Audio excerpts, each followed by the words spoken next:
intelligence sharing between Israel and Syria. Certainly a good start, but this is the start. So what does this indicate, big picture, then, about the future that we could be seeing for Israel-Syria relations, especially with this U.S. support?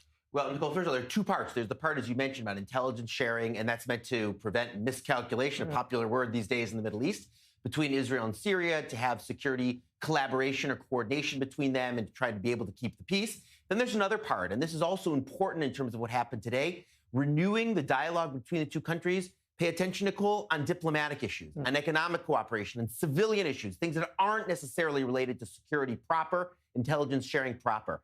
On this, the Israeli Prime Minister's office puts out a statement just over the course of the last half hour. And Nicole, it's interesting, confirming what we had already heard, what was reported, by the way, a few hours ago, first by our Hebrew channel, the first outlet here in Israel to post this and to publish this about these talks being renewed and about what had happened. But the Prime Minister's office confirming that this diplomatic channel had been renewed, that Israel was talking to Syria about potential economic cooperation, again, issues that don't have to do with security proper. But the Prime Minister's office statement, which, by the way, comes out after the main Israeli newscast had already started, maybe not to be there in the headlines, emphasizing the security elements, emphasizing that Israel reiterated during the talks how important security is. By the way, how important protection of the Druze minority in Syria is. We've heard that over and over again from Netanyahu.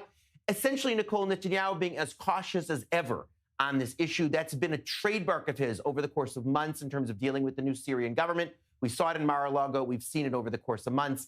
That's true tonight, too. But certainly it is newsworthy and important that there's a dialogue about intelligence sharing between two countries, Nicole, that have never been at peace and that have fought numerous wars, and where Israel is still on territory that the Syrian government claims in the Golan Heights, let alone inside Syria proper. So not only intelligence sharing, but diplomatic issues as well. There's certainly big picture here. Eric, I want to bring in Turkey into the conversation, though, because we mentioned it early in the broadcast. What does this mean for Turkey? Because even in the midst of all of this good news, Turkish foreign minister met with his Syrian counterpart in Paris as well. So how does Turkey play in?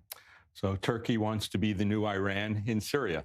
And Turkey is, under Erdogan, is a neo-Ottoman expansionist entity.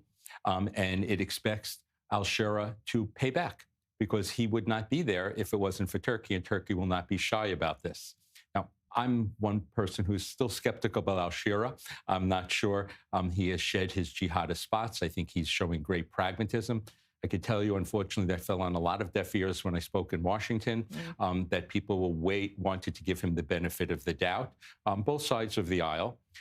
What has been done here, I agree with Owen, the idea that you're dealing with some things that are people-to-people. Economic is really important.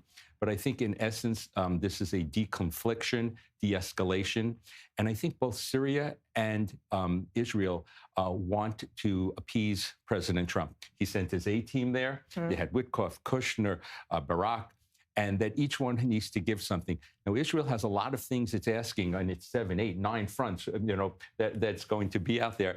And so Israel, if it's going to give someplace, I think it's going to be in Syria. But again, when I've gone around, I was in the Knesset here talking, and when I spoke here back in September, the same thing was our biggest concern, yes, is Iran, but Turkey is not far behind.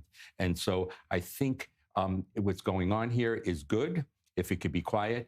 But those 9 places Israel has that are there, there's along the border. On the border, but there's one that's not on the border that Israel considers indispensable, Mount Hermon.